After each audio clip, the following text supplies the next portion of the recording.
শুভেচ্ছা দর্শক, আমন্ত্রণ জানাচ্ছি আন্তর্জাতিক কাস্টমস দিবস উপলক্ষে মাছরাঙা টেলিভিশনের বিশেষ আয়োজন টেকসই উন্নয়নের কাস্টমস অনুষ্ঠানে।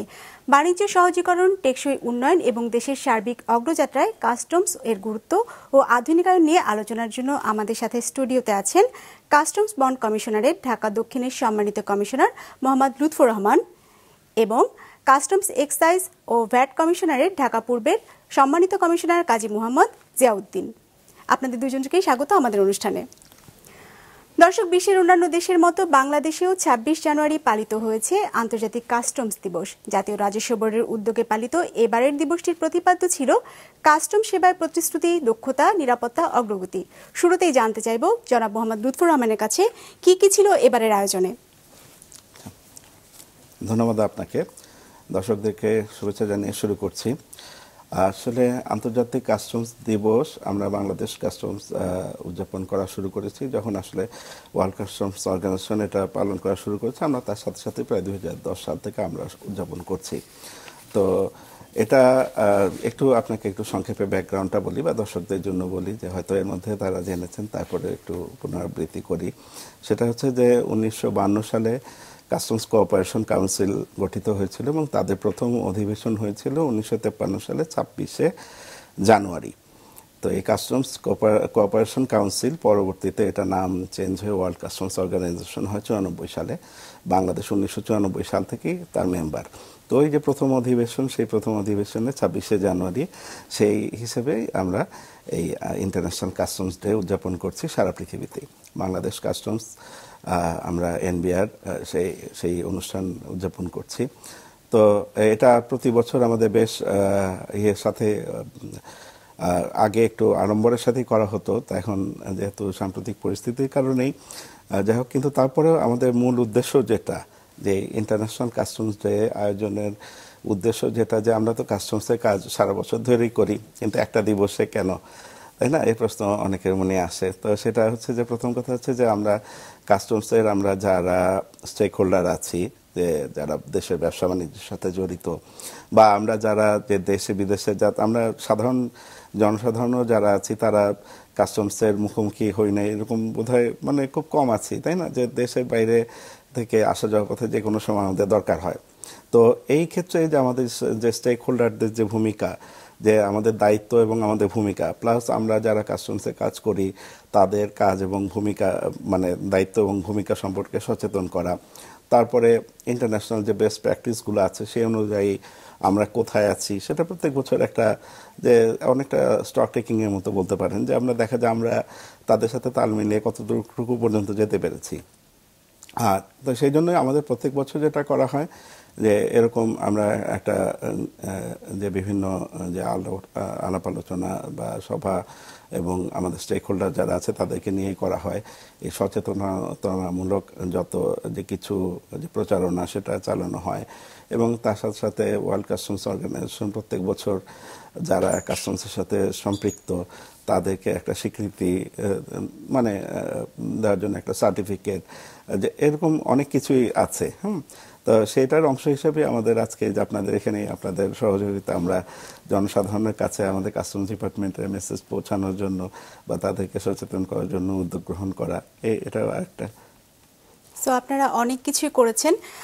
তো রাজস্ব আদায় থেকে শুরু করে শুল্ক আহরণ, শিল্পের সুরক্ষা, স্থানীয় শিল্পের সুরক্ষা, বৈদেশিক পণ্যের চালান ঠিক রাখা, চোরাচালান প্রতিরোধ, এ ধরনের অনেক কাজ করে থাকে কাস্টমস বিভাগ, আমরা জানি।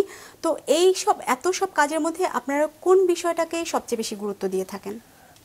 ধন্যবাদ আপনার সুন্দর প্রশ্নের জন্য। প্রশ্নটা আসলে খুবই সময় উপযোগী এই কারণে যে কাস্টম বিভাগের কার্যক্রমের গতিধারা এবং কার্যক্রমের বলবো যে ধরন, সেটা কিন্তু অনেক পরিবর্তন হয়েছে। একসময় বাংলাদেশ কাস্টমস প্রায় মোট রাজস্বের ৬০-৭০% পর্যন্ত রাজস্ব কিন্তু আদায় করেছে। এখন দেখা যাচ্ছে যে সাম্প্রতিক যে ডেটা আমাদের কাছে আছে তাতে করে প্রায় ২৫-৩০% রাজস্ব আদায় করে, সামনে আরও কমে যাবে। অর্থাৎ রেভিনিউ এজেন্সির কিন্তু মূল কাজ থাকবে শুধুমাত্র রেভিনিউ আদায় করা না, এর সাথে সাথে দেশের ফ্রন্টিয়ার হিসেবে কাজ করে বন্যপ্রাণী সংরক্ষণ করা, পরিবেশের সংরক্ষণ করা, দেশের মধ্যে কোনো ধরনের ইলিসিট কোনো দ্রব্য বা ইভেন ড্রাগস, উইপন্স এগুলো আসছে কিনা সেটা রোধ করা, তারপরে স্মাগলিংকে রোধ করা, এ ধরনের সার্বিক অনেক ধরনের সভারেনিটি এবং সিকিউরিটির জায়গায় যেটা এবারে প্রতিপাদ্যে আসতেছে যে customs delivering on it's security prosperity, এবং এই কাজগুলো তারা এফিশিয়েন্টলি করবে, সে কথাগুলো কিন্তু এবার আসছে। সো আমাদের রেভিনিউয়ের সাথে সাথে ওই কাজগুলো যেগুলো দেশের ওভারঅল আপনার ফুড সেফটি নিয়ে কাস্টমস কাজ করে, হিউম্যান ট্রাফিকিং ইভেন্ট সেখানেও কাস্টমসের ভূমিকা আছে, আপনার যেটাকে আমরা অ্যান্টি ট্রাফিকিং বলছি, এবং একই সাথে বাচ্চাদের শিশু খাদ্যের নিয়েও কিন্তু কাস্টমস কাজ করে। সো আমাদের জনজীবনের প্রত্যেকটা জায়গায় কিন্তু কাস্টমসের ভূমিকাটা এখন আস্তে আস্তে ওয়ার্ল্ড কাস্টম অর্গানাইজেশনের যে ম্যান্ডেট এবং সারা পৃথিবীতে যে কাস্টমসের সাথে যেটা বললেন কাস্টমসের যে বেস্ট প্র্যাকটিস সেটা অনুযায়ী বাংলাদেশ কিন্তু ওদিকে ধাবিত হচ্ছে। শুধুমাত্র রেভিনিউ আয়ের মধ্যে সীমাবদ্ধ নাই, বরং রেভিনিউ আয় করছে হচ্ছে ভিএটি এবং ইনকাম ট্যাক্স থেকে করছে। সো সরকারের রেভিনিউ আয়ের যে ধরনটা সেটা পাল্টে যাচ্ছে, একই সাথে কাস্টমসেরও কাজের ধরনটা ওভারঅল অন্যান্য দেশের সাথে তাল মিলিয়ে এটা পরিবর্তন হচ্ছে। এই যে আপনি বলছিলেন রেভিনিউ আয়ের ধরনটা পাল্টে যাচ্ছে বা রেভিনিউ আয় এখান থেকে এখন কম আসছে, এটার কারণটা কি? আমরা ডাটাতেও দেখছি যে ধারাবাহিকভাবে এটা কিন্তু কমছে, এটা কেন? এটার কারণটা হচ্ছে যে আপনার এটাকে আমরা অনেক আগে থেকে শুনে আসছি আরো 25-30 বছর আগের থেকে, যে জিরো ট্যারিফ ওয়ার্ল্ড বলা হচ্ছে। জিরো ট্যারিফ ওয়ার্ল্ডের অর্থ হচ্ছে যে যখন কোনো একটা র ম্যাটেরিয়ালস বা কোনো আমদানিকৃত কোনো দ্রব্য আপনার একটা দেশের অভ্যন্তরে যখন প্রবেশ করবে কাস্টমস পোর্ট দিয়ে, তখন সেটা ট্যারিফ থাকবে খুব কম, খুব সহজে আমদানি করতে পারবে, একেবারে কম থাকবে। আমদানি করার পরে যখন ভ্যালুয়েশন হবে তখন ভিএটি হবে, এবং যখন সে আয় করবে তখন ইনকাম ট্যাক্স হবে। মানে কাস্টমস পয়েন্টে বা আরেকটা গুরুত্বপূর্ণ কথা যেটা আমরা এখানে মিস করেছি সেটা হচ্ছে আপনার রিসেন্টলি বলবো না, আরও বেশ 15-20 বছর আগে যে একটা কনভেনশন হয়েছিল কিটো কনভেনশন, সেখান থেকে জাপানের একটা শহরে একটা ডাব্লিউসির একটা হয়েছিল কনভেনশন হয়েছিল, সেখানে বলা ছিল যে আপনার সেফ ফ্রেমওয়ার্কের আন্ডারে যে কাস্টমস আজকে ট্রেডকে ফ্যাসিলিটেট করবে, তো ট্রেডকে ফ্যাসিলিটেট করার জন্য যদি আমি হাই রেভিনিউ দিয়ে রাখি তাহলে কিন্তু ফ্যাসিলিটেড ট্রেড ওই পর্যায়ে সম্ভব না। যে কারণে উইদাউট মিনিমাম ইন্টারভেনশন এবং লো রেট অফ দ্য রেভিনিউ আমি যখন ইনশিওর করছি তখন সে দ্রুত মালামাল খালাস করে নিয়ে যাচ্ছে, তখন সে আপনার ইনকাম ট্যাক্স এবং ভ্যাট থেকে রেভিনিউটা আদায় করছে, যে কারণে ওই রেভিনিউটা পজিটিভলি ওই পয়েন্টে কমে যাচ্ছে, এবং এটাকে আমরা সরকার এবং সারা পৃথিবীতে এটাকে আমরা প্রমোট করছি। ওকে, বিভিন্ন দেশের সাথে শুল্কমুক্ত বাজার যে সুবিধা দেওয়া হচ্ছে এটার সুফল আমরা কতটা পাচ্ছি? লুৎফর রহমান। ধন্যবাদ আপনাকে। আসলে আমাদের কাজী মোহাম্মদ জিয়াউদ্দিন যখন বলছিলেন তার মধ্যেই কিন্তু জবাব অনেকখানি আছে, যে বিশেষ করে আমরা যেটা বলি যে আমাদের যদিও আমরা সরাসরি এন্ট্রি পয়েন্টে এখন রেভিনিউ আদায় আমরা কমিয়ে দিচ্ছি বা সরকার কমিয়ে দিচ্ছে যে আমাদের ইয়ের কারণে, কিন্তু এটা আমাদের যে এখানে যে বৈদেশিক বিনিয়োগকে উৎসাহিত করা বা যে বৈধ যে বাণিজ্য সেটাকে ফ্যাসিলিটেট করে তাদের জন্য একটা লেভেল প্লেয়িং ফিল্ড তৈরি করা, সেটার কাজ কিন্তু কাস্টমস করে যাচ্ছে, যার ফলে যে আমাদের অর্থনীতিতে যে ভূমিকাটা, যে সেই ভূমিকাটা কিন্তু যে আরও অন্যভাবে মানে কাস্টমস রোল প্লে করছে, তাই না? তো আপনার এটা ছিল যে আমাদের শুল্কমুক্ত বাজার সুবিধা। হ্যাঁ, তো শুল্কমুক্ত এটা যে একটু আগে জিয়াউদ্দিন যেটা বললেন যে আমাদের যে ট্যারিফ ব্যারিয়ার যেটা ছিল যে সেটাকে জিরো ট্যারিফে নামিয়ে নিয়ে আসতে হবে। তো এবং ফ্রি ট্রেডের যুগে, এই মুক্তবাজারের যুগে যে আমরা তো সেভাবে আমরা যদি কারো কাছে মানে আমরা অন্য দেশের বাজারে যদি ঢুকতে চাই আমাদের প্রোডাক্ট নিয়ে, তাহলে আমাদেরকে তো সেরকম একটা লেভেল প্লেয়িং একটা রাখতে হবে, পরিবেশ রাখতে হবে। এবং আপনি বৈদেশিক বাণিজ্য মানে কি কথা যদি বলি, আমরা বিনিয়োগের কথা বলি, সেটা আকৃষ্ট করতে গেলে যে আমাদের এই সমস্ত ট্যারিফ ব্যারিয়ার যেগুলো আছে সেগুলো সব রিমুভ করতেই হবে। তো সেই কারণেই যে আমরা যে সমস্ত যে এই চুক্তি করছি, যে আঞ্চলিক পর্যায়ে হোক বা যে একদম মানে মাল্টিল্যাটারাল পর্যায়ে হোক, সেটাই যে যাই করি না কেন, যে যদিও এই চুক্তিটা আমাদের কাস্টমস ডিপার্টমেন্ট করে না, যে বাংলাদেশ সরকার বাণিজ্য মন্ত্রণালয়ের মাধ্যমে বিভিন্ন এই চুক্তিগুলো করা হয়, কিন্তু সেই ক্ষেত্রে যে ইনপুটটা কাস্টমসের তরফ থেকে থাকে এবং আমরাও সেটা যে আমাদের যে দেশীয় যে শিল্প আছে সেই শিল্পর যতটুকু সম্ভব সংরক্ষণের বিষয়টা মাথায় রেখেই যে এই সমস্ত আমরা যে এই যে ফ্রি ট্রেড এগ্রিমেন্ট বলেন বা রিজিওনাল ট্রেড এগ্রিমেন্ট যেগুলো আছে সেগুলোতে আমরা অংশ নিয়ে থাকি। জি, আমদানি শুল্ক কিন্তু যেটা আরোপ করা হয় বিদেশি পণ্যের ক্ষেত্রে, যেটা আমাদের স্থানীয় শিল্পকে সুরক্ষা দেওয়ার জন্য, এটার কি আসলে এখনো কি সেভাবে দরকার আছে কিনা? আমাদের কি সেই সক্ষমতা তৈরি হয়নি যে আমরা নিজেরাই এখন অন্য যে বিদেশি প্রোডাক্ট আছে সেগুলির সাথে কম্পিট করতে পারবো? হ্যাঁ, না, এটার ক্ষেত্রে আপনাদেরকে একটু ব্যাকগ্রাউন্ডটা চিন্তা করতে হবে যে আমরা যে জিনিসগুলো তৈরি করব সেগুলোর কাঁচামাল আমরা কি কোনো কাঁচামাল উৎপাদন করতে পারি কিনা। তো সেক্ষেত্রে যে সমস্ত অনেক ক্ষেত্রেই দেখা যায় যে অনেক কাঁচামালই আমাদের বিদেশ থেকে আমদানি করে নিয়ে আসতে হয়। তো সেক্ষেত্রে আমরা যদি এক্ষেত্রে আমাদের স্থানীয় প্রতিষ্ঠানকে একটু সুবিধা না দেই, যেটা হবে যে বাইরে ওই যাদের কাছে কাঁচামালটা আছে তারা সেটা প্রোডাকশন করে তার চেয়ে আমার ইয়েতে কম দামে এখানে, যার জন্য আমার যে শিল্পায়ন বা যে অর্থনীতিকে যে বুস্ট আপ করার জন্য যে উদ্যোগ, এগুলো কিন্তু কোনো কিছুই হবে না। তো এটা হচ্ছে যে অন্যতম বড় কারণ। তো আরেকটা ব্যাপার যে আপনি যে প্রশ্নটা করেছেন যে এটা আসলে আমরা কতদিন পর্যন্ত এটা বজায় রাখবো, তাই না? তো সেই জন্য যে আমাদের সেই সক্ষমতার দিকে জোর দিতে হবে, যে আমাদের মনে হয় যে এটা আমাদের চিন্তা ভাবনা করতে হবে, যেটা আমরা কাস্টমস ডিপার্টমেন্ট তো চিন্তা করবোই, তার সাথে সরকার সহ যে আমরা জনসাধারণ যারা ব্যবসা বাণিজ্যের সাথে সম্পৃক্ত তাদেরকেও চিন্তা করতে হবে যে আমরা এই আমাদের যে প্রোডাক্টের জন্য যে আমার যে র মেটেরিয়াল যেটা দরকার সেটার জন্য পরনির্ভরশীলতা আমরা কতটুকু কমিয়ে আমাদের যে র মেটেরিয়াল আছে সেটা দিয়ে আমরা যে কি জিনিস তৈরি করে বিদেশি বাজারে ঢুকতে পারি। তা আমাদেরকে সেদিকে সেই জন্যই যে আমাদের যে ডাইভার্সিফিকেশনের কথা বলা হয়, যে আমরা এখন পর্যন্ত এক্সপোর্টের ক্ষেত্রে দেখেন যে আমাদের বড় প্রোডাক্ট হচ্ছে আরএমজি, রেডিমেড গার্মেন্টস। কিন্তু যে আমার মনে হয় যে বাংলাদেশের যে আছে যে বহু এটা ডাইভার্সিফিকেশনের সুযোগ আছে, ডাইভার্সিফাইড অনেক শিল্পে বা আমাদের যে মনোযোগ দেওয়ার সুযোগ আছে, সেটা আমরা যদি দিতে পারি আমাদের একটা বড় যে অ্যাডভান্টেজ আছে যে জনবল, যেটা পৃথিবীর অনেক দেশেই নেই, এবং সেটা আমরা যদি ওইভাবে ফোকাসটা করতে পারি এবং আমাদের জনগণকে সেইভাবে ট্রেন্ড আপ করতে পারি, আমার মনে হয় যে আমাদের ওই অন্যভাবে যে ওই জিনিসগুলোর জন্য কিছু ক্ষেত্রে আমরা প্রোটেকশন দিলেও সেটা আমাদের জন্য খারাপ কিছু হবে না, সেটা ভালোই হবে। আর এই সুরক্ষাটার সুফল ভোক্তা কতখানি পাচ্ছে?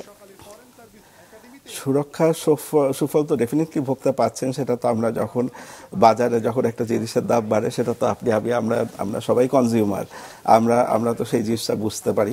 তবে এটার জন্য যেটা দরকার যে আপনি যে আমরা হয়তো যে সরকার হয়তো আমদানি পর্যায়ে একটা ট্যাক্স রিলিফ দিল, কিন্তু সেটার জন্য যে মনিটরিং যারা করেন যে সেটা সেই মনিটরিং সিস্টেমটা আমি কাউকে বিশেষভাবে বলবো না, কিন্তু এটা একটা যে ওভারঅল একটা মনিটরিং সিস্টেম থাকা দরকার, যে যাতে করে যে ভোক্তার কাছ পর্যন্ত এইটা পৌঁছাতে পারে, সুফলটা পৌঁছাতে পারে। এবার আমরা আলোচনা করতে চাই কাস্টমস অটোমেশন নিয়ে। অটোমেশনের ক্ষেত্রে তো আপনারা অনেক কাজ করছেন। সম্প্রতি এসআইকুডা ওয়ার্ল্ড চালু করা হয়েছে, এটার সুফল কতটা পাচ্ছে আমাদের ব্যবসা? আমি একটা প্রথমে ভালো খবর দিয়ে শুরু করতে চাই। এসআইকুডা ওয়ার্ল্ড কিন্তু 14-15 সালের দিকে চালু হয়েছিল, এরপরে কিন্তু লম্বা প্রক্রিয়ায় আপনার এই যে 19 সালের দিকে আমাদের একটা যে বাংলাদেশ সিঙ্গেল উইন্ডো বা ন্যাশনাল সিঙ্গেল উইন্ডো যে প্রজেক্টটা, সেটা কিন্তু একটা পরিণত অবস্থায় আসছে। এবং আমাদের ভালো খবরটা হচ্ছে যে কাস্টমস অনেকগুলো ক্লিয়ারেন্স, তারপর হচ্ছে লাইসেন্স, পারমিট, এগুলো নিয়ে কাজ করে। বিভিন্ন দপ্তর থেকে এগুলো দেওয়া হতো, সেগুলোর ভিত্তিতে কাস্টমসের অফিসার অ্যাসেসমেন্ট করতো, যেটাকে আমরা সিএলপি বলছি। তো এখন এই সিএলপি যদি প্রত্যেকটা অফিসে যদি আমাদের যারা স্টেক হোল্ডার আছে বা আমদানিকারক আছে তাদেরকে যদি ম্যানুয়ালি যে আনতে হয়, অনেক সময় তাদের ব্যয় হতো। এখন সিস্টেমেই তারা এই আপনার ক্লিয়ারেন্স, পারমিট বা লাইসেন্স এগুলো তারা আনতে পারবে।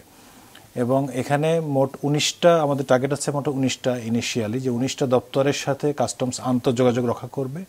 এর মধ্যে অলরেডি 6টা দপ্তরের সাথে আপনার ইন্টিগ্রেশন হয়ে গেছে, যেরকম ড্রাগ অ্যাডমিনিস্ট্রেশন, তারপরে উইপন্স যারা হ্যান্ডেল করে, এরপরে আছে হচ্ছে বেবজা, তারপর হচ্ছে আপনার এরকম মোট 6টা দপ্তরে মোট আপনার হয়ে গেছে। তো এইটা কিন্তু এটা একটা মাইলফলক, একটা মাইলস্টোনের মতো আমরা মনে করি। আমাদের কাস্টমসের অনেক দিনের যে আপনার অটোমেশনের যে প্রয়াস বা প্রক্রিয়া, বা এটা নিয়ে আমরা এত বেশি কাজ করছি, এত ইনভলভ, এটা কিন্তু তার একটা অনেক সুন্দর একটা খবর কিন্তু আমি দর্শকদের জানালাম। এবং এটা ব্যবসায়ীরা কিন্তু অনেক সুফল পাবে, কারণ তাদের কখন এই যেগুলো ইনিশিয়ালি যে 6টা হয়েছে এখান থেকে প্রচুর তাদেরকে ম্যানুয়ালি কাজ করতে হতো। এখন কিন্তু অনেক সময় বাঁচবে, তাদের টাকা বাঁচবে এবং তারা অনেক সুন্দরভাবে পোর্ট থেকে সহজে মালামাল খালাস করতে পারবে 1-2 দিনের মধ্যেই। আমাদের অটোমেশনের আরেকটা উল্লেখযোগ্য এনবিআর এর অটোমেশন এই মুহূর্তে চালু আছে, সেটা হচ্ছে বন্ড অটোমেশন প্রজেক্ট। আপনারা জানেন যে যারা যে বন্ডেড ওয়্যারহাউস বাংলাদেশে যারা আছেন, যে রপ্তানিমুখী পোশাক শিল্প বিশেষ করে, তাদের জন্য এই বন্ডেড ওয়্যারহাউস মানে সুবিধা দেওয়া হয়ে থাকে।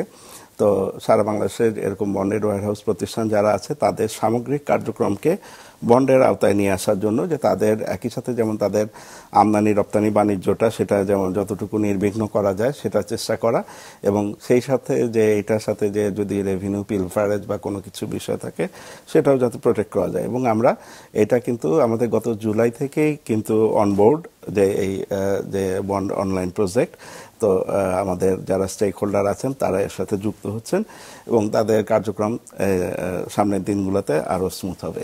সেটা একটু জানতে চাচ্ছিলাম যে এই যে আপনারা অটোমেশন প্রসেস যেটা ডেভেলপ করছেন সেখানে ব্যবসায়ীদের কেমন সাড়া পাচ্ছেন, তাদের আগ্রহটা কেমন? আচ্ছা, এটা যে আমি মনে করি যে সবাই প্রথমে যে কোনো একটা নতুন জিনিসের প্রতি সবারই একটু থাকে, আমরা একটা আন্তরিক আতঙ্ক বলবো না, মানে যে আমাদের সবার একটা মানে স্টিফনেস থাকে। তো এই ইনিশিয়ালি এটা যখন কাটানো যায়, যে যখন দেখেন যে একজন দেখেন যে আরেকজনের সুবিধা হচ্ছে, তখনই তো দেখা যায় যে একসাথে সবাই এগিয়ে আসেন। প্রথমে অনেকেই, আমি যেমন এই বন্ড অটোমেশন, আমি এখন বন্ডের কমিশনার হিসেবে আমি জানি, আমি বন্ড অটোমেশনে কাজ করছি, দেখা যাচ্ছে যে অনেকেই প্রস্তুতি নিয়ে বসে আছেন, কিন্তু দেখছে যে অন্য আরেকজনের কাজটা কিভাবে হচ্ছে, ওর কাজটা কি ঠিক মতো হচ্ছে কিনা, বা আমি একবার অটোমেশনে ঢুকে পড়লেই, মানে সবার একটা শঙ্কা থাকে যে অটোমেশনে ঢুকে পড়লেই তো আমার সবকিছু কিন্তু জেনে গেল। কিন্তু আমাদের কাছে যে এটা আমরা নিজেরা খুব ভালো করে জানি যে আমি যখন একটা যে লিগ্যাল একটা ব্যবসা করি, সেটা আমার জিনিসটা যত ট্রান্সপারেন্ট হয় সেটা সবার জন্য সুবিধাজনক। তো এটা আমরা সারা পাচ্ছি যে কেউ বললাম যে এই প্রাথমিক সংখ্যাটা ছাড়া আদারওয়াইজ মানে যে সবার কাছে থেকে রেসপন্স পাওয়া যাচ্ছে। সেটা হচ্ছে যে আমাদের ভিএটি এবং কাস্টমস অটোমেশনের রেসপন্স রেট যদি মনে করি তাহলে কাস্টমসে বেটার এই কারণে, কাস্টমস তো পোর্টে মালামাল যখন আসে তখন তাদেরকে অনেক জায়গায় তাদের নিজেদের কারণেই তাদেরকে অনেক জায়গায় করতে হয়, অনেক অফিসে যেতে হয়। এখন যেটা যাওয়া লাগবে না, তারা ওই জিনিসটা তারা ঘরে বসে ল্যাপটপে তারা পেয়ে যাবে, যে কারণ এবং আলটিমেটলি তো ডিউটি তাদের দিতেই হচ্ছে। সো ওইগুলো ছিল তাদের ব্যাকএন্ডে কিছু কাজ ছিল যেটা তাদের নিজেদের করতে হতো, এখন আর করা লাগবে না। সো কাস্টমসের অটোমেশন রেসপন্স কিন্তু সবসময় অনেক বেটার দেন ভিএটি, কারণ ভিএটিতে তো একটা big number of people, different class of people এখানে অংশগ্রহণ করে, কিন্তু কাস্টমসে কিন্তু ইন্টারন্যাশনালি অ্যাপ্রুভ একটা ব্যাপার এবং এখানে এজেন্সিরা আছে তারা করে দেয়। সো কাস্টমসের রেসপন্স কিন্তু ভালো ব্যাটের থেকে। জি, কিন্তু পণ্য খালাসের সময়সীমা নিয়ে কিন্তু এখনো ব্যবসায়ীদের অনেক অভিযোগ আছেন। আমরা এটা অনেক কমে এসেছে আমরা জানি, গড়ে হয়তো 10 দিন, বাট তারপরেও তো সময়টা অনেক বেশি। এটা কেন কমানো যাচ্ছে না? এইটা কিন্তু আমরা এটার উপরে আমরা স্টাডি করেছি, কিন্তু আমাদের একটা টাইম রিলিজ টিআরএস বলে, টাইম রিলিজ স্টাডি, এটা বিভিন্ন আমাদের যারা অংশীজন আছে, উন্নয়ন অংশীজন, তাদের সহায়তায় আমরা করেছি, তারাও এখানে ইনভলভ ছিল। কাস্টমসের যদি আমি মনে করি যে টোটাল যে মালামাল আমদানি হয় তার 70-80% 1-2 দিনের মধ্যে খালাস হয়ে যায়। আমি একটু তোমাকে সাপ্লিমেন্ট করি, আমাদের সর্বশেষ টিআরএস অনুযায়ী আরো better 90% on the first day. আমি ইচ্ছা করে 90% বলি নাই, আমি ইচ্ছা করে বলি নাই, 70-80% বলেছি এই কারণে। না, তুমি একটু মানে একটু আমি একটু কনজারভেটিভ বলেছি, একটু কনজারভেটিভ সেন্সে বলেছো। Still 70-80% in 1-2 day is much better result and better scenario. আর হচ্ছে 20% যেটা কিনা ফুললি কমার্শিয়াল চালান, সেগুলো তো একটু দেরি হয়। আসলে এখানে একটা ভুল ঠিক বলবো না, অনেকের একটা ভ্রান্ত ধারণার একটা ব্যাপার থাকে, সেটা হচ্ছে যে কাস্টমসে যখন কোনো মালামাল আসে তখন অনেকগুলো এজেন্সির সেখানে কিন্তু কাজ থাকে। এখন দেখা যাচ্ছে যে আমি আমার কাজটা একদিনের মধ্যে করে ফেললাম, আর 2-4টা এজেন্সি তাদের কাজ করতে করতে আবারও দেরি লাগতেছে। এই জন্য আমার মনে হয় যে সব এজেন্সি যখন একসাথে করে এভাবে টিআরএস করবে বা এভাবে কস্ট বা টাইম কমে আনার চিন্তা করবে, তখন আর একটু বেটার রেজাল্ট পাবো। শুধু কাস্টমস একা করলে হবে না। মানে প্লাস ও যেটা বলছিল যে সিঙ্গেল উইন্ডো যেটা চলছে, সিঙ্গেল উইন্ডো যখন চালু হবে ফুল ফ্লেজে, তখন তো সবগুলাই যে এইটার পিছনে যে সময়গুলো নষ্ট হয় সেই সময়গুলো আর থাকবে না। যে আমি এই যে এখন যে 10% বা 15% চালান আটকে থাকছে, তাদের হয়তো দেখা গেল একজন হয়তো বিস্ফোরক দপ্তরের লাইসেন্স লাগবে, অথবা দেখা গেল বিএসটিআই সার্টিফিকেট লাগবে, সেটা হয়তো আসেনি। উনি আমার এখানে ডিক্লারেশন সাবমিশন কি করেছেন, কিন্তু ওনার ওই সার্টিফিকেটটা তখনও পাওয়া যায়নি।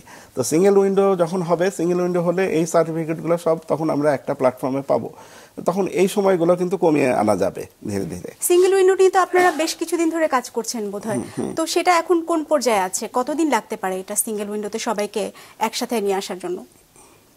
আমি শুরুতে বলেছিলাম যে আপনার মোটামুটি আমরা 19টাকে টার্গেট করেছি, 19টা দপ্তরকে টার্গেট করেছি, 6টা দপ্তর কাজ শুরু হয়ে গেছে এবং জাতীয় রাষ্ট্র বোর্ড থেকে আজকে একটা পত্র জারিও হয়েছে যে 6টা দপ্তরের সাথে যারা কাজ করবে তারা অবশ্যই অনলাইনেই কাজ করবে, অন্য ম্যানুয়ালি কাজ করার কোনো সুযোগ নাই। সো আমি যতটুকু জানি যে 2026 সালের মধ্যে পুরোপুরি সবগুলো দপ্তর চলে আসবে। 25 বা 26 টাইমলাইন ছিল, 25-এর শেষের দিকে না হলে 26-এর শুরুর দিকে এটা শেষ হয়ে যাবে সিঙ্গেল উইন্ডোর প্রাথমিক যে টার্গেট। আপনাদের তো আর একটা উদ্যোগ ছিল অথরাইজড ইকোনমিক অপারেটর, সেই উদ্যোগটার কি অবস্থা আছে? এটাও আমরা প্রাথমিকভাবে এইও তো চালু হয়েছে আরো আগে। এখন জাতীয় রাষ্ট্র বোর্ডের প্রক্রিয়াধীন আরো কিছু আমরা কোম্পানিকে এইও দিব, একটা অনুষ্ঠানের সামনে হবে, ডেট ঘোষণা হয়নি। জাতীয় রাষ্ট্র বোর্ডের সমাজ চেয়ারম্যান মহোদয় সহ জাতীয় রাষ্ট্র বোর্ড কর্তৃপক্ষ এটা নিয়ে কাজ করছেন, অলরেডি কাজ শুরু হয়ে গেছে এবং কিছু কমিটি হয়েছে, একটা অনুষ্ঠানও হবে, ফর্মালি আপনারা জানতে পারবেন।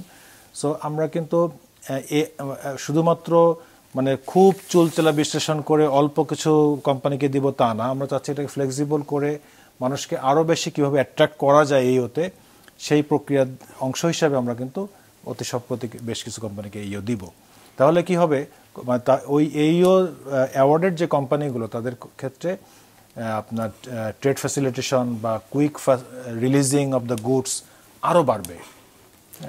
এই যে আপনারা এখানে কোম্পানিগুলোকে অন্তর্ভুক্ত করার জন্য কি কি ক্রাইটেরিয়া মেনটেন করছেন, কি কি সুবিধা আপনারা বিবেচনা করছেন? সুবিধা হচ্ছে যেটা আমি এখনই বললাম যে তাদের মালামাল যখন ঢুকবে তখন without any intervention of the goods, without any checking of the documents. সেটা তো আপনি বলছেন কোম্পানি কি সুবিধা পাবে, আপনারা কোম্পানিগুলোকে এই ক্ষেত্রে আনার এই সুবিধা আনার ক্ষেত্রে কি বিবেচনা করছেন? আনার ক্ষেত্রে যেটা হয়, গত 10-20 বছরে তাদের যে records of tax paying, records of overall audited statement of the books and accounts, তাদের কোনো মামলা মোকদ্দমা আছে কিনা, তাদের কর্পোরেট সোশ্যাল রেসপন্সিবিলিটি যদি থেকে থাকে সেটা কেমন, ওভারঅল তাদের বিজনেসের সাথে অন্য যারা কিনা জড়িত আছে তাদের সাথে সম্পর্ক কেমন, আমরা অনেকগুলো বিষয় কিন্তু দেখি। তাদের এনভায়রনমেন্টালি তারা কতটুকু ফ্রেন্ড, তারপর হচ্ছে তাদের ইন্টারন্যাশনাল রিকগনিশন আছে কিনা, তাদের ক্ষেত্রে অডিটগুলো কোয়ালিটি অ্যাসুরেন্স অডিট, তারপর অন্যান্য অডিটগুলো তারা ঠিকমতো ইয়ে করেছে কিনা। আমরা সব মানে একটা কোম্পানির একটা সমাজে বা একটা দেশে যতটুকু সাস্টেনেবিলিটি যেটা বলে সেই অনুযায়ী সে আসলে আপনার তারা ফরমেশন করেছে কিনা এই বিষয়গুলো আমরা দেখে তারপর তাকে এইও ফ্যাসিলিটি দেই। এখন পর্যন্ত কতগুলি কোম্পানিকে আপনারা এই তালিকাভুক্ত করেছেন বা কতগুলো আপনাদের পাইপলাইনে আছে? এখন পর্যন্ত অপারেশনাল আছে 3টা কোম্পানি, বেসিক্যালি ফার্মাসিউটিক্যালস যদি আমি ভুল না করি, বাট পাইপলাইন আমার মনে হয় যে 10-15-20টার কম না এরকম পাইপলাইন আছে। এটাকে আরো ফ্লেক্সিবিলিটি করার চিন্তা করছে। লুৎফর রহমান, আপনি বন্ডের ক্ষেত্রে অটোমেশন চালুর বিষয়টা নিয়ে বলছিলেন, সেটা যদি আরেকটু বলেন যে এটা কোন পর্যায়ে এখন আছে বা আপনারা কি করছেন, এখানে অগ্রগতি কতদূর? না, আপনি একটা জানেন যে বন্ডের প্রতিষ্ঠান, যে অর্থাৎ তারা যে আমরা এটা বলেছি যে রপ্তানিমুখী প্রতিষ্ঠান যারা, মোস্টলি তাদেরকেই বন্ডের মানে সুবিধা দেওয়া হয়ে থাকে। বন্ডের সুবিধাটা একটু সহজ ভাষায় বলি যে সেটা হচ্ছে যে আমরা জানি যে কোনো কাঁচামাল নিয়ে আসার সময় হলেও আমাকে আমদানি পর্যায়ে ট্যাক্স দিয়ে আসতে হয়, কিন্তু বন্ডের এই সুবিধা যারা ভোগ করেন তাদেরকে ওই কাঁচামালের ট্যাক্সটা আমদানি পর্যায়ে দিতে হয় না। যে প্রোভাইডেড মানে শর্তটা হচ্ছে যে তারা যদি এটা রপ্তানি করেন, রপ্তানি করলেই তাহলে মানে যে এই ট্যাক্সটা তাদের উপরে কখনোই প্রযোজ্য হবে না। কিন্তু কেউ যদি রপ্তানি করতে ফেল করেন বা ইচ্ছাকৃতভাবে সেটা অ্যাভয়েড করেন, সেটার জন্য তখন তার কাছে এই ট্যাক্স আমাদের আদায়যোগ্য হবে। তো এরকম প্রতিষ্ঠান আমাদের বাংলাদেশে আমি যদি এখন ধরি যে আমাদের মানে সারা বাংলাদেশে বন্ডেড প্রতিষ্ঠান ধরেন মানে দেখা যাবে যে প্রায় 1010 হবে, কিন্তু তার মধ্যে 50% এখন হয়তো মানে বৈশ্বিক পরিবর্তনের কারণে 50%-এর মতো ইফেক্টিভ আছেন বা অ্যাক্টিভ আছেন।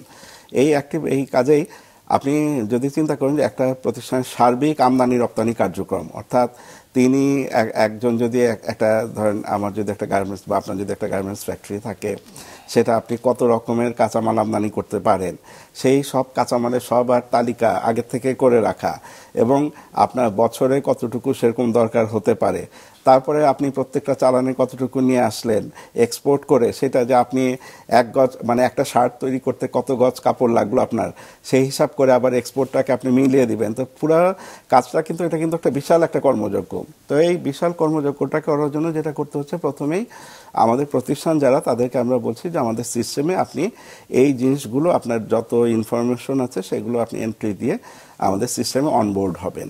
তো এখন আমরা যদিও গত জুলাই থেকে যে আমরা এই বন্ড অটোমেশন সিস্টেমটা অলরেডি ফাংশনাল হয়ে গেছে, ফাংশনাল হয়ে গেছে, যারা আমরা সবাইকে ইন্সপায়ার করছি যে আপনারা যত দ্রুত সম্ভব অনবোর্ড হবেন, আপনার জন্য তত সুবিধা হবে।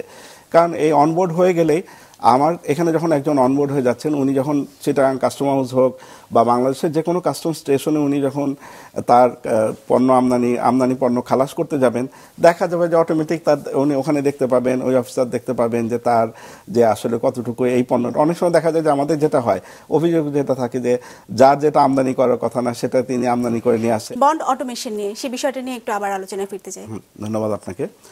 অটোমেশন যেটা বলছিলাম যে এই অনবোর্ড প্রক্রিয়া, আমরা অনবোর্ড প্রক্রিয়ার কথা বলছিলাম যে আমাদের যে অ্যাক্টিভ প্রতিষ্ঠানগুলো আছে সেই অ্যাক্টিভ প্রতিষ্ঠানগুলোকে আমরা অনবোর্ড হওয়ার জন্য সুযোগ দিচ্ছি, যে তারা তাদের যা ডেটা যেগুলো আছে, যে তাদের যে ইম্পোর্টেবল গুডস প্লাস তাদের কনজামশন এবং এই সমস্ত সব কিছুই তাদের, এবং আপনি জানেন যে একজন ইম্পোর্ট করতে গেলে তার ব্যাংকের লাগে, তাই না? তো সেক্ষেত্রে ব্যাংক, তার ডেজিগনেটেড ব্যাংক কোনগুলো, এরকম যাবতীয় তথ্যই আমরা এই অনবোর্ডে মানে জেনে আসছি।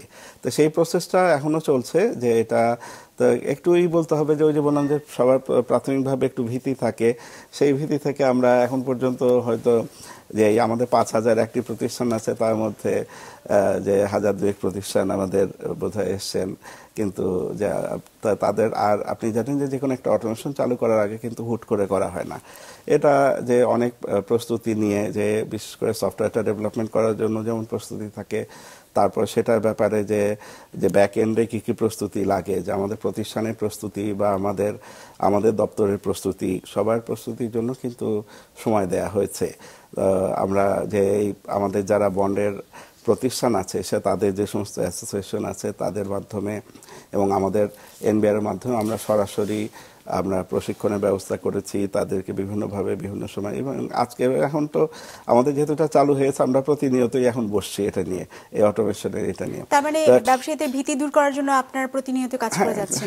হ্যাঁ, ডেফিনেটলি এটা আমাদের, কারণ তারা যদি আমি একটা সিস্টেম ব্যবহার করব সেটা সম্পর্কে যদি তারা যদি কনফিডেন্ট না হয়, তারা তো কখনোই এটা ব্যবহার করতে আগ্রহী হবেন না। এবার একটু আমরা আইনি বিষয় নিয়ে আলোচনা করতে চাই, আইনি বিষয় না বলে অপরাধ বিষয়গুলি নিয়ে একটু আলোচনা করতে চাই। এলসির ক্ষেত্রে ওভার ইনভয়েসিং, আন্ডার ইনভয়েসিং, এই বিষয়টা নিয়ে সবসময় আমরা আলোচনা শুনে থাকি। এটা কমিয়ে আনার ক্ষেত্রে এনবিআর কি ধরনের উদ্যোগ নিচ্ছে বা আপনাদের কি ধরনের পদক্ষেপ আপনারা নিয়ে থাকছেন? ওভার ইনভয়েসিং তো আমরা জানি যে হচ্ছে এক্সপোর্টের ক্ষেত্রে আমার মালামালের যে দাম তার থেকে আমি বাড়ায় দেখাই, এটা হচ্ছে আপনার ওভার ইনভয়েসিং। আর আন্ডার ইনভয়েসিং হচ্ছে যে আমদানির ক্ষেত্রে মালামালের যা দাম হওয়ার কথা তার থেকে আমি কমায় দেখাচ্ছি। দুই ক্ষেত্রেই কিন্তু টাকা বিদেশে পাচার হওয়ার একটা ঝুঁকি থেকে যাচ্ছে এবং পাচার হয় এরকম ধারণা থেকে এগুলো সাধারণত করা হয়, আমরা সেরকমটাই মনে করে থাকি। তো এক্ষেত্রে কিন্তু আপনার বাংলাদেশে এখন শুল্ক গোয়েন্দার একসাথে বাংলাদেশ ব্যাংক বা অন্যান্য ডিপার্টমেন্টের অনেকগুলো এজেন্সি কিন্তু একসাথে হয়ে কাজ করছে এবং বিগত কয়েক বছরে কিন্তু শুল্ক গোয়েন্দা থেকে বেশ কয়েকটা মামলায় কিন্তু আমাদের সাফল্য আছে, আমরা প্রমাণ করতে পেরেছি যে সেখানে আন্ডার ইনভয়েসিং ছিল। বাট আন্ডার ইনভয়েসিংটা আমি নাম উল্লেখ করবো না, পৃথিবীর কিছু কিছু দেশ আছে যেখান থেকে আন্ডার ইনভয়েসিংটা বেশি হয় এবং আসলে এটা ঠেকানোটা কিন্তু খুব সহজ না। তো বাংলাদেশের মতো দেশে আমরা কিন্তু গত কয়েক বছরে এবং আমাদের ইন্টারন্যাশনালি যে সমস্ত অর্গানাইজেশন আছে সেখানে কিন্তু বাংলাদেশের প্রশংসা করা হয়েছে যে গত বেশ কিছু বছর ধরে বাংলাদেশের অনেকগুলো যারা আমরা জয়েন্টলি কাজ করি, বিএফআইইউ, তারপর হচ্ছে আপনার শুল্ক গোয়েন্দা, সিআইডিও কাজ করে এগুলো নিয়ে। তো আমরা কিন্তু এটা ভালো কাজ করছি এবং একটা সাফল্য কিন্তু আছে, এবং এটা যে দিনে দিনে বাড়তেছে তা না, এটা আস্তে আস্তে কমার প্রবণতা আমরা লক্ষ্য করছি। পণ্য খালাসের অনিয়মে যাদেরকে ধরা হয় তাদের বিষয়ে আপনারা কি ধরনের ব্যবস্থা নিয়ে থাকেন? পণ্য খালাসে অনিয়ম তো বিভিন্ন রকম হতে পারে। একটা যেমন আপনি আগের প্রসঙ্গটাই যেটা বললেন যে আন্ডার ইনভয়েসিং, হ্যাঁ, যে তো পণ্য খালাসে আমরা সাধারণত আমরা যে সমস্ত অনিয়ম দেখে থাকি তার মধ্যে একটা হতে পারে, যেমন আমরা বলি যে মিস ডিক্লারেশন বলা হয়, যে পণ্যটাই, অর্থাৎ আমি নিয়ে এসেছি এক পণ্য, টোটালি আমি অন্য একটা পণ্য বললাম। সেটা কি কারণে করা হয়ে থাকে? সেটা করা হয়ে থাকে যে একটা ধরেন শুল্ক করের একটা পার্থক্য থাকে। হয়তো দেখা গেলো যে আমি কলমই আমদানি করে এনেছি, তার সাথে আছে হয়তো পেন্সিল, কিন্তু আমি ঘোষণা দিলাম পেন্সিল। এখন দেখা গেলো যে সেটা আমার মিথ্যা ঘোষণার কারণটা কি, মিস ডিক্লারেশন কারণটা কি, হয়তো কলমের ক্ষেত্রে আমার ট্যাক্স রেটটা একটু বেশি আছে 25%, পেন্সিলের ক্ষেত্রে 15%। তো এইটাই যদি ফিজিক্যাল ভেরিফিকেশন না হয় বা ধরা না হয়, তাহলে হয়তো এগুলো 10% শুল্ক কর আমি দিতে পারছি। আরেকটা হতে পারে যে আন্ডার ইনভয়েসিং এর কথা বললাম, কলমই আমি হয়তো বলেছি, কিন্তু কলমটা হয়তো আমি বললাম যে আমি এটা 10 সেন্টের কিনেছি, কিন্তু আসলে হয়তো কলমটার দাম ছিল 50 সেন্ট। তাহলে এই যে 40 সেন্টের উপরে যে ডিউটি ট্যাক্স হয় সেটা একটা ফাঁকি দেওয়ার সুযোগ পেলাম। আর আন্ডার ইনভয়েসিং এর যে কাজী জিয়াউদ্দিন যেটা বলছিলেন যে আন্ডার ইনভয়েসিং বা ওভার ইনভয়েসিং আমাদের এন্ড থেকে আসলে পুরোপুরি প্রিভেন্ট করা খুব কঠিন কাজ, এই কারণে যে যদি ওই এন্ডে, যে এন্ড থেকে আসছে জিনিসটা এসছে, সেই এন্ডে যদি যে প্রপার ডকুমেন্টেশন না থাকে, যে আমি যে এই কলমটা, যে তার জন্য কি দরকার, যে প্রত্যেকটা আমাদের ফাইন্যান্সিয়াল ট্রানজাকশন যেটা আছে সেটা রেকর্ডেড হওয়া দরকার। কিন্তু অনেক দেশ আছে যেখানে হয়তো এখন এটা অ্যাভয়েড করার সুযোগ আছে, যার কারণে যে ওইখানেও তো একজন বিক্রেতা বিক্রি করছেন, যে তিনি কলমটা 10 সেন্টে বিক্রি করলেন না 50 সেন্টে বিক্রি করলেন, সেই ডকুমেন্টেশনটা যদি ঠিক মতো হয় তাহলে আমার এন্ডে কিন্তু এই সমস্যা থাকে না। তো আপনার প্রশ্নটা ছিল অন্যরকম, যে সেটা হচ্ছে যে এটা ব্যাপারে আমরা কি করে থাকি। তো এই মিস ডিক্লারেশন সেটা যে পণ্যের ঘোষণায় হোক, পরিমাণে হোক, যে আমি বললাম যে 1 লাখ পিস এনেছি, তার জায়গায় আমি নিয়ে এসেছি 10 লাখ পিস, সেখানেও আমি ফাঁকি দিতে পারি। তো বহু রকমই আছে। তো এগুলোর ক্ষেত্রে যে আমাদের তো আইন আছে, আইনের মধ্যে প্রত্যেকটা আইনেই যে আপনি আমরা কমপ্লাই করবো এটাই ধরে নিই, কিন্তু কমপ্লায়েন্ট না হলে তার এগেইনস্টে শাস্তির বিভিন্ন বিধান থাকে। তো আমাদের নর্মালি মিস ডিক্লারেশনের জন্য যেটা হয় যে এই ভ্যালু হোক বা অ্যামাউন্টে হোক, সেটার ক্ষেত্রে যে একটাই আছে যে পরিমাণ ডিফারেন্সিয়াল ডিউটি ট্যাক্স আছে, যে পার্থক্যজনিত যেটা, যে আমি ঘোষণা দিয়েছি যেটা অ্যাকচুয়াল, দুটার মধ্যে যে পার্থক্য হয় সেটার জন্য সেটা যে মিনিমাম যে 2 টাইমস, অর্থাৎ যে যদি এখানে ফাঁকি 1 লাখ টাকা হয়ে থাকে তাহলে 2 লাখ টাকা মিনিমাম জরিমানার একটা বিধান আছে। আর এবং ম্যাক্সিমাম হচ্ছে 4 গুণ পর্যন্ত, 4 লাখ টাকা। আর আরও বিভিন্ন অপরাধের জন্য, যেমন বললেন যে যদি আন্ডার ইনভয়েসিং হয় বা ওভার ইনভয়েসিং হয় এবং এখানে মানি লন্ডারিং এর ইস্যু প্রমাণ করা যায়, সেক্ষেত্রে দেশের অন্যান্য প্রচলিত আইনে, যেমন অ্যান্টি মানি লন্ডারিং অ্যাক্ট আছে, সেই সমস্ত আইনে দেখা যাচ্ছে যে, বা ফরেন কারেন্সি রেগুলেশন অ্যাক্ট আছে, বহু আইন আছে যেগুলো নিয়ে কাস্টমস কাজ করে থাকে। তো সেগুলো আইনে যদি কাউকে অভিযুক্ত করা যায়, সেক্ষেত্রে দেশের ওই সমস্ত আইন অনুযায়ী তাদের ওই অনুযায়ী জেল জরিমানা হতে পারে। আইনে তখন আপনারা সেটাকে ট্রান্সফার করে দেন? হ্যাঁ, ডেফিনেটলি। আচ্ছা, কি পরিমাণ মামলা ফৌজদারি আইনে যায় আর কি আপনাদের যেখান থেকে যে অনিয়মগুলি ধরেন সেখান থেকে? আসলে আপনার কাস্টমস অ্যাক্টে আমাদের একটা ডেফিনিশন দেওয়া আছে, সেটা হলো চোরাচালান, স্মাগলিং এর সংজ্ঞা দেওয়া আছে। তো সেই সংজ্ঞায় একটা টাকার অঙ্ক কখনো 10 লাখ, এখন বোধহয় একটু বেড়েছে 10 লাখ, এই সমপরিমাণ টাকার মূল্য পণ্য হতে হবে। এবং সেখানে উল্লেখ করা আছে যে আপনার স্বর্ণ বা অন্যান্য দামি পদার্থ বা হচ্ছে কোনো ধরনের নারকোটিক্স বা যেটা কিনা নেশাদার জাতীয় দ্রব্য বা এই ধরনের যেগুলো কিনা ক্ষতিকর, এগুলো যদি হয় এবং ওই টাকার অঙ্কটা যদি ক্রস করে যায়, তাহলে সাধারণত এয়ারপোর্টে, বিশেষ করে এয়ারপোর্টে ঘটনাগুলো বেশি ঘটে, এবং যে কোনো সি পোর্টে হোক বা ল্যান্ড পোর্টে হোক, তাহলে আমরা স্পেশাল পাওয়ার অ্যাক্ট বলে একটা আছে, সেই পাওয়ার অ্যাক্টের সুবিধা নিয়ে কাস্টমস অ্যাক্টের আওতায় আমরা ফৌজদারি মামলা যাই। এটা মেইনলি কিন্তু বাংলাদেশের, সারা ওয়ার্ল্ডের চোরাচালানের ধরনটা ডিফারেন্ট। বাংলাদেশে সবচেয়ে বেশি চোরাচালান হয় আমাদের, যেটা তথ্যমতে এয়ারপোর্টের ভিত্তিতে আপনার স্বর্ণ নিয়ে চোরাচালানটা বেশি হওয়ার চেষ্টা হয়। তো আমাদের যতগুলো ফৌজদারি কেস এর মধ্যে মনে হয় 98% হচ্ছে এয়ারপোর্ট ভিত্তিক এবং সেটা স্বর্ণ চোরাচালান কেন্দ্রিক আর কি। আন্তর্জাতিক সন্ত্রাস প্রতিরোধে তো আপনারা কাজ করে থাকেন, সেটা কিভাবে করেন? এখানে আন্তর্জাতিক সন্ত্রাসের আসলে অনেকগুলো লেয়ার আছে। লেয়ারিংটা কিভাবে হয়, কারণ এখানে ফাইন্যান্সিংটা একভাবে হয়, এখানে মানুষ যে বিদেশে যাতায়াত করতেছে সেটা একটা লোক বিদেশে যাচ্ছে সেখানেও কিন্তু আমার দায়িত্ব আছে, শুধু আসার সময় না বাইরে যাওয়ার সময় দায়িত্ব আছে যে সে আমি তখন তার পাসপোর্ট চেক করে দেখি যে সে তার অকুপেশনটা কি। হয়তো সে ধরে নিলাম যে সে বাংলাদেশে একটা চাকরি করে কিন্তু তার ঘন ঘন বিদেশে যাওয়ার কিন্তু কথা না, তাহলে নিশ্চয়ই তার কোনো লিঙ্ক কোথাও আছে কি না। এভাবে আমরা তার যাতায়াত তার ফাইন্যান্সিয়াল স্ট্যাটাস, তার কাজের ধরন এবং তার মানে তার সাথে অন্য বাংলাদেশে অন্য কারো লিঙ্ক আছে কি না, গোয়েন্দা সংস্থাগুলো এবং আমরা একসাথে ওইগুলো বিচার বিশ্লেষণ করে তারপরে বের করি যে আসলে তার কোনো ওই ধরনের সন্ত্রাসী কোনো লিঙ্ক আছে কিনা। এটা মানে একদম সাদা চোখে হঠাৎ করে কাউকে এভাবে ইন্টারসেপ্ট করা যায় না, কিন্তু এটা অনেক ডেটাবেস অ্যানালিসিস করে এবং গোপন সংবাদ মেনটেন করে ওভারঅল কাজ করে এই কাজটা আমরা করে থাকি। এক্ষেত্রে আমাদের একটা আছে মানে এনবিআর এর একটা লক্ষ্য আছে, উদ্দেশ্য আছে এপিআই, ও যেটা বলতে গিয়ে মানে শেষ করেনি, সেটা হচ্ছে যে অ্যাডভান্স প্যাসেঞ্জার ইনফরমেশন। এটা আপনার যে পৃথিবীর ওই অন্যান্য কিছু সংস্থা আছে যে তাদের সাথে যোগাযোগ করে এটা বাংলাদেশ সরকারও চেষ্টা করছে যে এপিআইটা যদি পাওয়া যায় সেটাও একটা আমাদের একটা ইউজফুল টুল হতে পারে, যে আমরা যেটা এই কাজে ইমিগ্রেশন করে কাস্টমস করবে এটা। হ্যাঁ, এই আর কি। আচ্ছা, আমার যেটা জিয়াউদ্দিন যেটা বলছিলেন যে অন্যান্য সংস্থার সাথে আপনারা এই ইনফরমেশনগুলি শেয়ারের মাধ্যমে যে চোরাচালান প্রতিরোধে কাজ করে থাকেন, এই সমন্বয়টা কিভাবে করেন যদি একটু ডিটেইলে আমাদেরকে বলতেন, এটা কেমন করে হয়?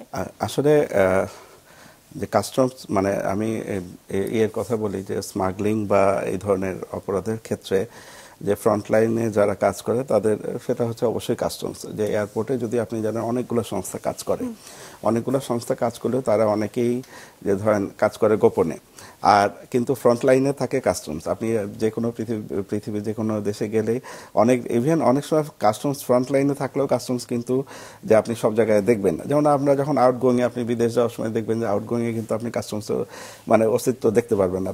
আপনি বিদেশ থেকে ফেরত আসার সময় হয়তো আপনি গ্রিন চ্যানেল, রেড চ্যানেল একটা দেখতে পাচ্ছেন, কিন্তু অন্য সময় কিন্তু দেখতে পাচ্ছেন না। কিন্তু তা সত্ত্বেও যে এই যে এখানে যে অ্যান্টি স্মাগলিং অ্যাক্টিভিটির ক্ষেত্রে যে সব ক্ষেত্রে এটা মানে কোঅর্ডিনেশনে কাস্টমসের একটা বড় ভূমিকা আছে।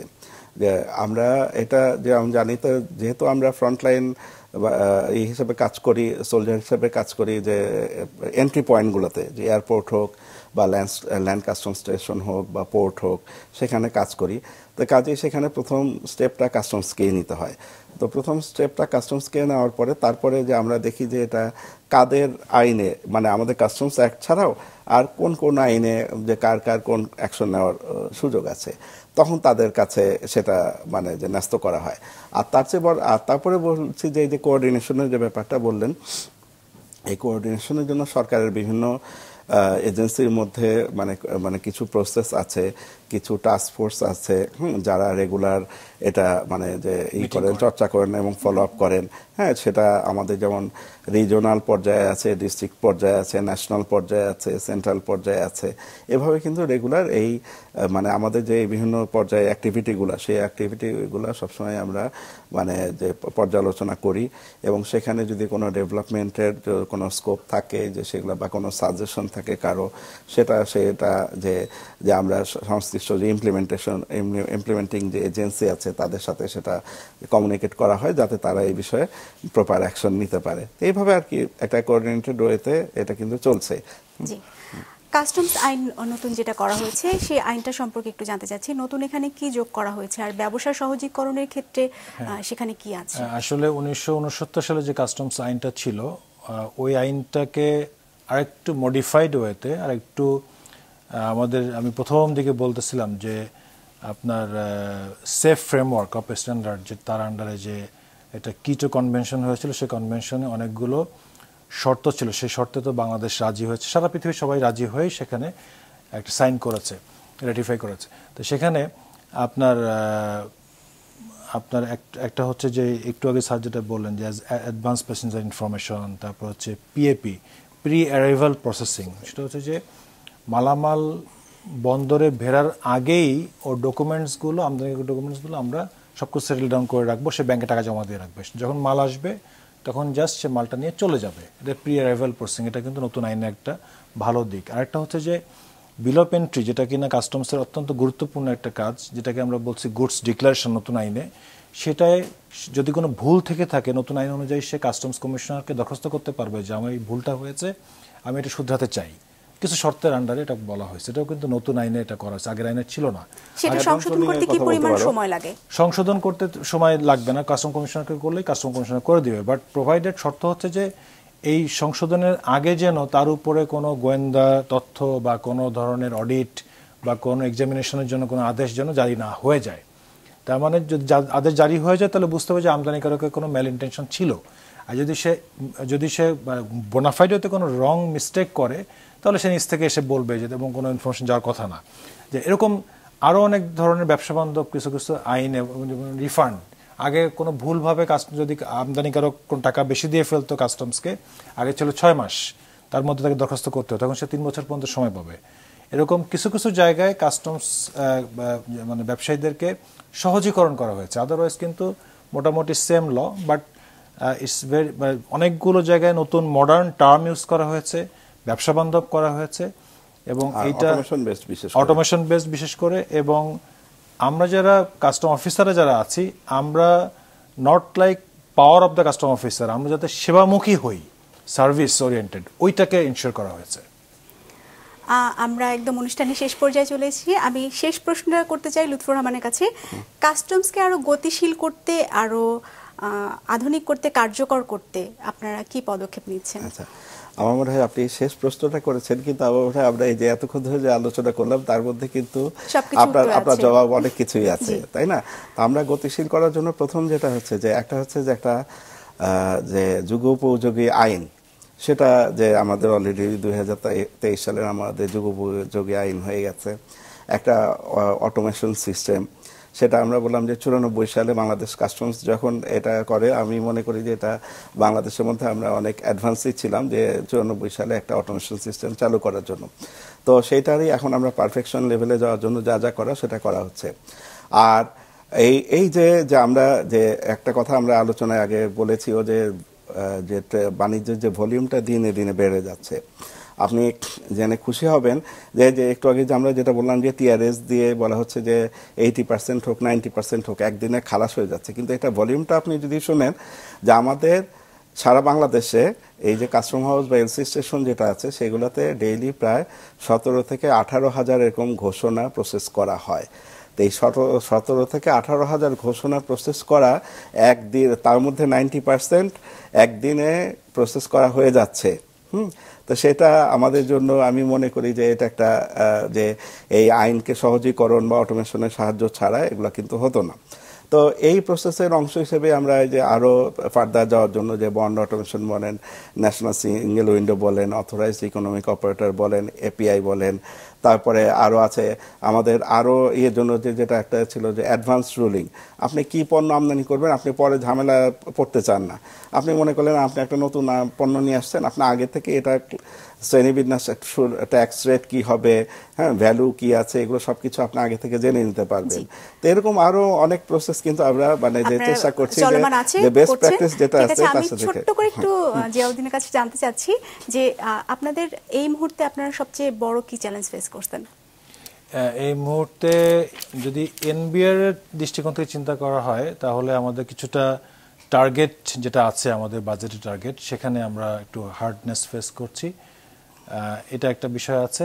আর হচ্ছে আসলে যেহেতু ইন্টারন্যাশনাল কাস্টম ডের যে প্রতিপাদ্য এবং আজকে অনুষ্ঠানের যে উদ্দেশ্য, সেই উদ্দেশ্য চিন্তা করলে আমাদের কাস্টমস এবং ভ্যাটের যে টোটাল যে অটোমেশন, সেই অটোমেশনটা আমরা যতটুকু চালু করেছি সেই চালুটাকে প্রয়োগ করা বা সবার মধ্যে যে পুরোপুরি নিয়ে আসার জায়গাতেও আমাদের এখন কাজ করার বাকি আছে।